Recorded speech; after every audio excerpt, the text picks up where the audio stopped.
What's going on, everybody? You're rocking with the Trash Cats. I am Geddis, and I got Thong with me. And look, I got Jacob with us as well. He said, hey, why not do a couple of videos with your boy? So he's here with us. What's going on, gentlemen? Not much. Nothing much. Excited for the season to kick off, man. We're almost there. Yeah. It's off season. So I had a question I wanted to bring up to y'all because me and Thong were talking. And I was like, you know what? It would be an interesting conversation to have with Jacob here and see what y'all both thought of this. Now, of course, every team in the NFL has their best team. Right, so I wanted to pose this question to you. And I'll start off with you, Jacob, since you're the guest. I'm going to start off with you. Of the two, I think the two top teams are the 1999 Jaguars and the 2017 Jaguars, right? Good old Jacksonville. They hold a special place in my heart. I wanted to start with you. Of those two teams, which one would you place as the best Jaguar team of all time? It's got to be 99. I mean, I don't want to say there's no question. There's some thought that goes into it, but 99 was, I don't want to say everything you could hope for because we didn't make it to the Super Bowl. Titans got in our way. But, first in points allowed in the league. People don't talk about that. They had a defense, and then we were sixth in total points scored. So, I mean, it was both sides of the ball. You have a Hall of Famer, Tony Baselli. You have a potential Hall of Famer or Hall of Famers, Fred Taylor, Jimmy Smith on that roster. I don't think there's a Hall of Famer on the 2017 roster. Maybe Calais Campbell, maybe Ramsey. Okay, Calais Campbell definitely a Hall of Famer. But, he didn't spend his whole time with us. His whole tenure wasn't with the Jags. I got to go 99. Thong, are you what you got? I want to argue, but I can't. I mean, the 99 team was crazy. I don't know. It was, so long ago that people forget, but the caliber of that team, we lost three times that year to the same team. The only team we lost to that year was the Titans. And it's just, I don't know, man. The players that were on that team were crazy. The two tackles were Leon Searcy and Tony Baselli. Tony Bracken's on defense. Killer B's on defense. Donovan Darris. And then people forget Carnell Lake was on that team.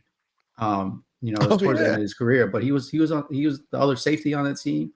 Kevin Hardy at linebacker. Mm-hmm. I mean, the list goes on and on and on. And I understand, the 2017 had a really historical run defensively. If you look at the stats, you look at how we just held teams to no points. All the turnovers we got defensively, it was a crazy run. But that's only one side of the ball, right? The other side of the ball, you can't forget that it was Blake Bortles and makeshift offense. Don't talk about him. Don't talk about him. Don't talk bad. No, we love the boat. We love the boat, but he wasn't. It wasn't. It wasn't. Throwing to Jimmy Smith, Keenan McCardell, and players of that caliber. So yeah, I think definitely the 99 team, man. Just what could have been, right? If the Texans or the Titans didn't steal our playbook, the AFC Championship game. Yep. Even better, if Allen Robinson doesn't get hurt week 1 in Houston on the third play of the game, that 2017 season might end a little differently. We might be playing an extra game. Yeah, true. I mean, you had D.D. Westbrook and who was it, DJ Chark out there? I mean, it was or no, he wasn't on the team. Yeah, he was drafted in 2018. But the wide receivers were lackluster. Like Thong said, there wasn't anyone that scared you on offense. I mean, our best player in the AFC Championship game was Corey Grant, and we stopped giving him the ball in the second half. And I'm an Auburn guy, so I took offense to that. I was like, why aren't you giving my boy the ball? He was balling. He was killing. Leonard Fournette's rookie year, so it wasn't. No one was really solidified as like a great, but that 99 team was what we call Jaguar legends. National media might not care about. Obviously, Fred Taylor's waiting forever to get in the Hall of Fame. When any other team, he would have been in first ballot probably or second ballot. But yeah, that 99 team was stacked. As much as I want to argue the point, because like I said, 2017 holds that place in my heart because I was there for it. I was in the stadium for it. I can't argue with you. I'm gonna have to agree with you on the 99 team. But you brought up something that you tore open old wounds that I've had, because 2017 led to 2018, me being one of the most obnoxious Jaguar fans ever. Because I've been saying, I was like, don't let the Jaguars get good. Because if they get good, I'm going to turn into complete asshole. And I did. And then to watch them lose games the way they did, I think, I don't know, I'm pretty sure we played the Ravens. I don't know if it was 18 or 19. It may have not been 18. But I remember 2000. We played against the Ravens and we lost to the Ravens. And now my brother's a Bills fan, but people don't know how much of a Jaguars fan he is too. I remember leaving the stadium and him lying down. He was damn near in tears because he's like, "This is not supposed to happen. We're supposed to be good for a long time, and we just weren't. We just weren't." Yeah, that was a rough season. I don't know if you DJ Shark was on a podcast about a month ago. I sent it to Geddis like a couple of days ago, and he was talking about how the defense was just like internally just fighting with each other. All defensive line was toxic. taking, it's just a very, very toxic environment. And then toxic in a bad way. Like it wasn't like friendly competition. It was like it was like the defensive line was like, "Yo, you guys are balling out in the back end because we're getting pressure," just like. We're talking about in the past video, and we're the guys that's winning on defense, not the secondary. And then the secondary is like, no, it's us, not y'all. When everybody should be like, this is a team, like we're winning. Who cares? Who cares? Who cares? Who take credit, right? But no, egos get in the way, and that's what happens. That's 2 years later, nobody's there, right? Everybody's gone. Right. Jacob, you're an Auburn fan, right? Mm-hmm. So I need you to talk to me about this then. So we talk about the playoff game that we played against the Patriots, and I have a story after we talk about it. But Corey Grant was dominating, and then it was as if, we don't want to do this anymore. Flip the switch, and I don't know if it was they were playing not to lose instead of continue to play to win. It was like the first half we were playing to win, the second half we're like, okay, let's not lose. Like it had to probably aggravated you more, being that that's your guy. Yeah, I mean, he was a gadget guy, but he was a speedster. At Auburn, he was get outside the numbers. You're not catching him. He's too fast. And that's exactly what we were doing. We're little running back screens, some slip screens to him in the first half, getting positive yards when the offense was stalling. I'm like, oh, they got to go to him. It was almost like Nathaniel Hackett said to himself, I feel like Bill Belichick's going to plan for it in the second half. So let's just go away from it and trick him. But then we didn't have anything. So I couldn't explain it. Obviously, there's the famous Miles Jack wasn't down, but there was still 11 minutes left in that game, even with that play. So we just stalled. We went 3 and out once we got that fumble. So yeah, the touchdown would have helped big time. Would have been more points, probably would have put it out of reach. Mm-hmm. But we went 3 and out right after we got the turnover. So it's like people forget about that. So it's hard. I mean, Corey Grant's my guy. Tank Bigsby's my guy. I got his jersey in my closet. Once he got drafted, I went ahead and just ordered a custom one. I was like, Tank Bigsby in a Jags jersey, let's go. And so everyone's bashing him after week 1 and he in Indy, and I'm like, damn, I might have to burn it after a week. Crazy. But no, it still sits there. I remember after that game, me, Tong, and at the time my brother was podcasting with us, and we went live. You remember that, Tong? Was it? Yeah. Yeah, and that was the last time I think we podcast about the Jaguars, wasn't it? Because I'm pretty sure, because I think at that point we switched. And I remember, because what made me so angry was that the people that were rocking with the Jaguars all season, they turned on. Everyone turned. And everybody was bashing the Jaguars on the internet. And I mean, like, we went live, and I got so mad. It just became this profanity-laced, like, rant. Then we had to stop it because I blacked out and lost it. Why do you think that? I'm posing to both of y'all. Y'all can tell me. Either one of y'all can take it first. But why do you think that's the case here in Jacksonville? That when the Jaguars are good, they're good, and everybody rocks them. But as soon as something bad happens, it seems like everybody flips and they want to then get on the bandwagon of bashing the team. I'll let Tom go first here. I think a big part of it is that a lot of people. Jacksonville is a very transient town, right? So there's a lot of people that are here that didn't grow up here. So the Jacksonville is like the Jaguars are their second team, right? Kind of like Goodwin, the Jaguars are his second team. Mm-hmm. So it's like they have a fallback team, or they root for the Jags when they're good, but then when the Jags aren't good, they'll go back to their original team, the Steelers or whatever, the Dolphins or whatever they have. But I think that's a big part of it. And the second part is just like the Jaguars were so bad for so long. Like it's really hard to like get rid of that losing culture. You know what I mean? In within the team and within the fan base. Like it's just, the fan base is just like, self-deprecating. And that's a big part of it. And it takes, a few years of winning and a change of culture for that to happen. I don't think it's happened yet with this fan base. What do you think, Jacob? Yeah, we're a young team. We're a young team, got a young fan base, or it's getting younger, actually. It's one of the youngest in the league. And like Tong said, there's people from all over that live in Jacksonville. There's Cowboys fans, there's Giants fans, there's Patriots fans. That's why those games sell out. Obviously, their fans travel well, but they have fans everywhere. The last Cowboys Super Bowl was 95, and then the Jaguars were born. So people probably became Jags fans. And since then, they've never seen another Cowboys Super Bowl. But that's another video. But yeah, I mean, the winning culture isn't there yet. I would like to think it's trending that way. I mean, back-to-back winning seasons, which people forget about, 2022 and 23 now. It's the first time since 2005. We went 9-7, and then we went 12-4, and then kind of fell off after that. But I mean, people forget. They like to have that perspective in their mind of like they've always been bad. But the way the season ended, everyone's going to just flip the switch back to it's same old Jags. I hate that term, but that's kind of what floats around. So I listen to a lot of different. I listen to New York radio because I'm from New York, and I also follow the Giants and the Jets. I wouldn't necessarily call myself a Jets fan, but I'm a closeted, because I used to like the Jets before the Jaguars came, and I flipped. And anytime they discuss like teams that are bad, they always bring up the Jaguars.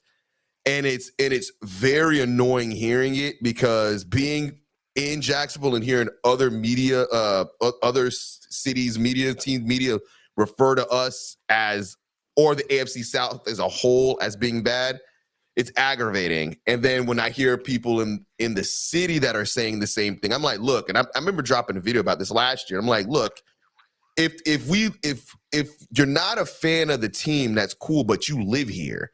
So like just either rock with the team or don't say anything.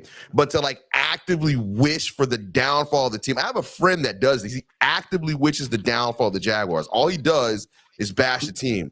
And I'm like, and he made the joke. He made the joke that, the Jaguars should just move to London, and I lost it. I'm like, you do understand you're literally cutting your nose to spite your face. If we lose the team, that doesn't help the city that you live in. So, like, how do you have this, like, what is this expectation that you have that you want the team to be bad or to move? Just because you're mad at me for liking the team? It just, obviously it's on the Jaguars. The Jaguars have to win more, right, in order for that to change. But I'm like, a part of me wants to gatekeep, but I'm like, no. I want them to be good, and I want everybody on the bandwagon, and let's ride off into the sunset. If we get a Super Bowl, that'll be the greatest thing ever. But I don't know. I mean, I can't be. I'm not wrong in this thought process, am I? No, you're not. It just takes time, like especially nationally, right? If the Jaguars aren't playing their team, nobody really paying attention to the Jaguars. So, it's hard. It takes a long time to get rid of that stigma, and like you said, we have to, do something like win a Super Bowl, or have multiple playoff runs for that stigma to go away. And until that happens, or until we have like a really, high profile superstar player, like maybe Trevor, goes on like an MVP type season or something like that, the stigma is always going to be there, man. And it's just, with the Jaguars, small town, people still don't think that we deserve a team, nationally, they say that all the time. So it's always going to be there, I think. You mentioned Trevor. I want to ask you a question, Jacob. So Trevor got his 5th-year option picked up. Eaton got his 5th-year option picked up. A part of me thinks that both are getting signed. What does Trevor Lawrence? Oh, you don't think so? He doesn't think Etienne's going to get signed. I can agree with that part, but okay. Trevor's got to get signed. I mean, that's priority one in Jacksonville. So, what does that contract look like? I mean, I was hoping we paid him this offseason as opposed to what other fans probably thought. You get him cheaper because you're about to get another wave of quarterbacks that need to get paid. Dak Prescott, for one, is Jerry Jones going to, give him whatever kind of money he wants. So you get him at a discount if you do it this year because that market just can continue to rise. Every quarterback's resetting the market. So you might as well just do it now. That's my opinion. Don't know what the contract will look like. It'd probably be $50 million a year, like most of these quarterbacks are getting now. I mean, that's what it'll be. It'll probably be a long-term one. And the way we structure our contracts is really smart. I mean, look at Josh Allen's extension. I think he's only making, correct me if I'm wrong, like 17 mil this year or something like that. Like it's a smaller figure. Yeah, it's so like we can 12, spread it out over those 5 years. Yeah. So whatever we do is going to be a smart contract for both sides, but you got to pay that man. So. Yeah, it's a tricky situation because, I'm sure they want to sign him this year, like Jacob says, just to have that discount and also have the if he balls out next year, it's over, right? You got to back up the Brinks truck and Back it pay up. the man. So, but Trevor also knows that he wants to bet on himself, so he's not going to take a discount, or his agent's not going to take like a discount for signing this year. So there's a balance that you have to meet, and it's going to take some time for them to work through that. We'll see what happens. Hopefully we get him signed this year. He doesn't have to worry about it going into the season or during the season. If he's going to get a long-term extension. But yeah, ETN, I was shaking my head because ETN, he doesn't get paid. He doesn't get. I'm not saying we so break the so bank here's, on here's it. the We're not problem, giving him right? Here's the problem. So they pick up his 5th year option, which is no brainer. It's like $6 million. So he's like probably like pretty low on the running back salary list. He's probably like in the, he's probably in the middle somewhere. So yeah, and he's I love ETN. Like skill wise, like he's probably the best player on our offense, right? Last year he was definitely the best player on our offense. But the nature of that position, you just can't give him long-term contracts. You just can't do it, man. And like business-wise, when you look at how so this year he's locked up. Define long-term contract. Like you're talking about like a 5-year, 6-year type deal. No, but like even a 4-year 3 or deal, 4, right? yeah. There's no point in doing it because he's locked up this year in his rookie deal, and then next year you have his option, right? And then that will be his 5th year in the league, right? And the average shelf life for running backs, especially the way he's getting used, it's they fall off a cliff at 5, 6, 7 years. They fall off a cliff. Why not just tag him after his option you have him for another year if you think he's going to be good for another year? Because the running back tag is not expensive, right? It's pretty affordable. So business wise, I can't see them signing him to a long-term deal before next year, and probably not even after next year, because they can just tag the guy, have him for one more year, see how he does that year, and then decide, right? Kind of like what the Giants did. And I think it's just smart business, just the nature of the position. You can get really good running backs in the draft, 2nd, 3rd, 4th round. They just don't go high anymore. It's just the value is not there signing a running back to like a big. Tom doesn't like running backs. He doesn't like running backs. It's just doesn't like running backs. You don't like them. They get beat up, the injuries. I mean, look at the two things people need to know about Elliott.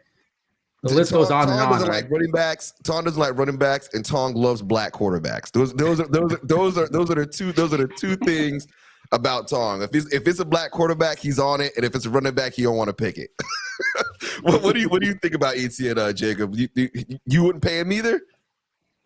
I don't want to say I was surprised that we picked up his 5th year option. It does make perfect sense why we did. It's a cheap contract to get him for an extra year. Him and Trevor together, they're bound to win something, hopefully a Super Bowl.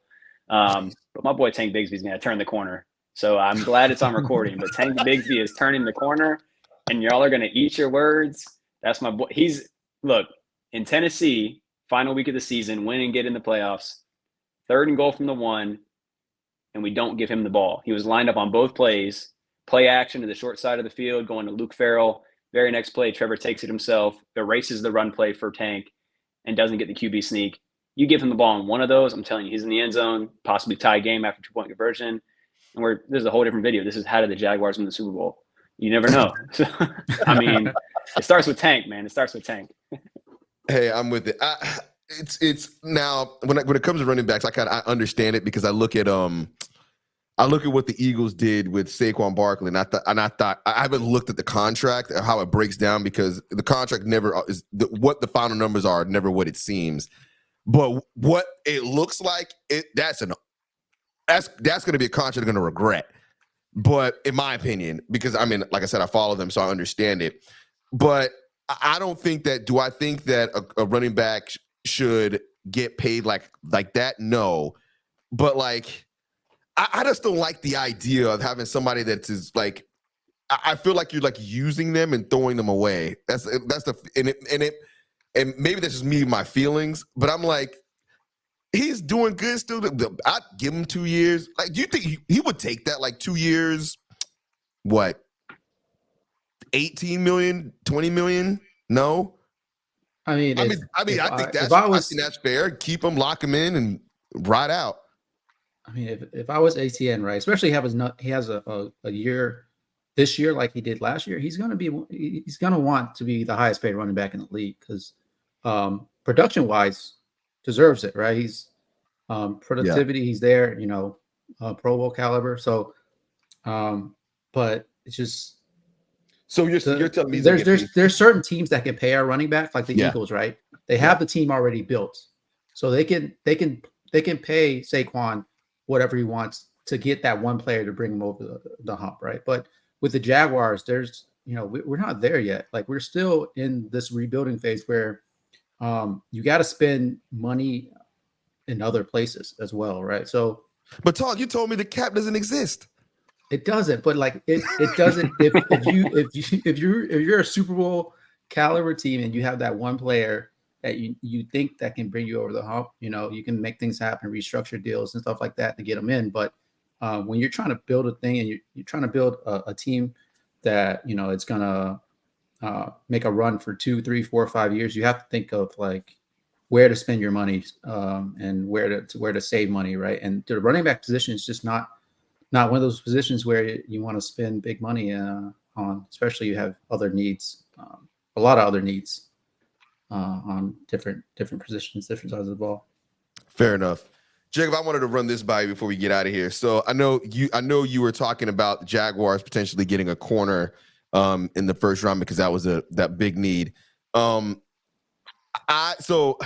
you're gonna think I'm crazy for saying this. I didn't want the Jaguars to draft the corner, and you want to know why I didn't want the Jaguars to draft the corner? It was because of the whole Jalen Ramsey thing. I didn't want it because I'm like, why would we do this? Why would we do it again? Why would we do it again? Like, we went through the whole Jalen Ramsey thing, and people may say he acted away about trying to get paid. I don't care about that. I was like, throw at him whatever money he wants. He's proven himself. Let's roll. And then to let him go and all that other stuff happened. And then to be like, okay, we're going to draft another cornerback. And I'm like, well, not more than a wide receiver. I'm like, not more than a wide receiver. Mm-hmm. So yeah, go ahead. I was looking at the 2019 draft when we took CJ Henderson at 9, I believe it was. And then at 18, we took Caleb Vaughn, who both just fell flat on their faces. At 9, we had the pick of the litter at wide receiver. CeeDee Lamb, Jerry Jeudy, Justin Jefferson. Jefferson went 20, 22, I think he did. So, I mean, you could have got him with the second first-round pick. We've been just the old regime and ones before that, probably the last decade, have been very hesitant on drafting a wide receiver in the first round. I mean, obviously, Justin Blackmon was the last one. Mm-hmm. We never make that sexy pick. So that Brian Thomas pick is that sexy pick that we needed, that no one's used to. They're like, oh, we'll get a guaranteed starter on defense, and he might play a few years, and then he'll want it out. But Brian Thomas was the right pick. Not to say Quinyon Mitchell and Terrion Arnold aren't talented, but from what I know, like comparing them to other first round corners, Ramsey was a 5th overall pick, so that's completely different tier. They just weren't on that level. Terrion was slow. I mean, we were in like a 4.5 40. If you're in practice against Brian Thomas, you're getting beat, or Xavier Worthy now with the Chiefs. I mean, the Chiefs are going to run right past people all over again. So you got to have corners that are fast enough. And I think Jerry and Jones and DeAndre Prince kind of fit that mold.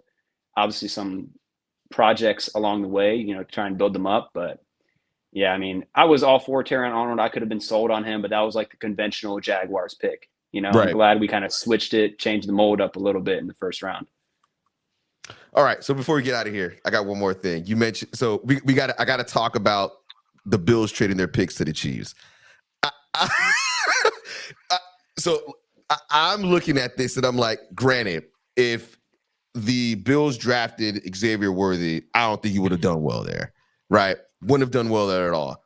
So you trade your pick to the team you can't beat, and you let them get him, and he's going to be very good there. Well, dumb decision to trade with the Chiefs if you're the Bills. Yeah, definitely.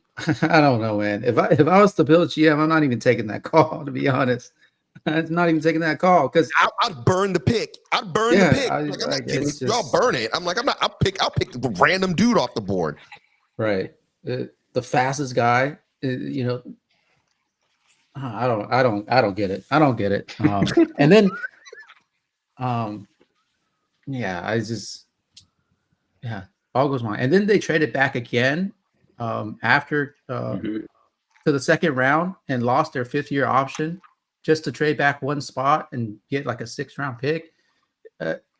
Very poor execution by the Bills in the first round. I don't know what they were thinking. And I'm a Florida State fan, and I watched Keon Coleman like the whole year, and he's effing hilarious. Not he can go up and get the ball, but like physically, like he ran a 4.6 40 at the combine, wasn't really that explosive. There are a ton of other receivers that they could have picked. He's a great interview, though. He's hilarious. He's a great interview, though. Yeah, I mean, I guess we play football in the press conference room now, but I don't know, man. What they did just boggles my mind. Giving the Chiefs the exact player that they wanted. What do you think, Jacob? I mean, the draft board in itself went different than everyone probably would have thought. I mean, obviously, Michael Penix going 8 just shifted everything down a notch. Mm-hmm. A defensive player didn't go till 13 when Latu went to the Colts. So everyone looking for wide receivers like, I got to get back up there. I got to get up and get one now, especially after we took ours. It was like Adonai Mitchell still on the board. I'm surprised he fell as far as he did. Mm-hmm. The Bills passing on Worthy, the fastest wide receiver in the draft, and then trading back again, like Tong said, and the Panthers get Xavier Legette, who's probably the second coming of DK Metcalf. He would have fit perfectly. He would have fit perfectly in that offense with Josh Allen. They already have a KJ Hamler, a speedster, so Worthy probably not so much. And then they have Shazier. Keon Coleman's a better fit, not better than Legette. I thought Coleman, to Tong's point, I thought he was going to be late 2nd round, maybe early 3rd. I mean, you just don't know because it was such a deep wide receiver draft. I don't know what the Bills are doing, but I mean, we'll see. If I was Josh Allen, I'd be pissed. I'm like, y'all want me to go out here and beat the Chiefs by myself? Like, is that what y'all want? Y'all want me to go out here to beat them by myself? That's what this is? They're like, well, Pat Mahomes won the Super Bowl with a bunch of regular ass dudes at wide receiver, so you can do it too. It's like, but I can't beat them. Right. I can't beat them. Do you want me to do something that I've never done before with less talent? It's wild. It's wild. Awesome. Well, I think that wraps it up. If you made it this far, hit the like button, hit the subscribe button as well too, hit the bell too, because why not, right? You want to know when we have another video, so why not do it? Jacob, I appreciate you coming on. We got to get you on more though, if you would like to come on more. I'm down. I appreciate y'all having me. Yeah. Talk. You would agree with me, right? Of course, man. Of course. I always love talking Jaguars football with somebody who's very knowledgeable and knows what they're talking about. So, whoa, was that a sneak diss? No, not against you. But it's nice to have some optimism in the stream as opposed to Geddis, who's just, we suck crying. But crying, complaining. Yeah. For lack of a better word. Yeah. No, I've known Geddis for a long time, and he goes through he has to go through his motions, right? It's pessimist Geddis in the offseason, and then when the season's about to ramp up, and we get the draft and free agency. And he's all in every year, all in. Doesn't matter who the team is or what the players are. He's and all in every year. I can't even control it. I can't control it because I already know what's going to happen. We're going to see. They're going to start seeing training camp. and then we're gonna play the first preseason game, and I'm by week 1, I'm be like, Super Bowl, baby. I just don't see anybody beating us. I'm like, I mean, you see the way the team is constructed, you see what that was doing, you see what Trevor's doing. I'm like, I mean, this is Super Bowl, right? Like, right? Yeah. If we can get to last year, I was going to be happy with 10 wins. We got 9, so I'm like, I'll be happy with 10 wins. If we get 10, 11 wins, I would be happy with that. I would see that as a successful season. The only reason why I didn't see last year successful is because I knew we were going to lose that game against Tennessee, and then we lost it. So that's the only reason why I didn't think it was. If we would have won that game and missed the playoffs anyway, I still would have been like, okay, like we had a bunch of injuries, blah, blah, blah. I get it. But it was that particular game against that team that made me get all but hurt. But it is what it is. We're here now. So ready for the upcoming season. So once again, appreciate you coming on, Jacob. I'll say it again, like, subscribe, hit the bell, all that kind of good stuff. Appreciate y'all for watching us. Peace.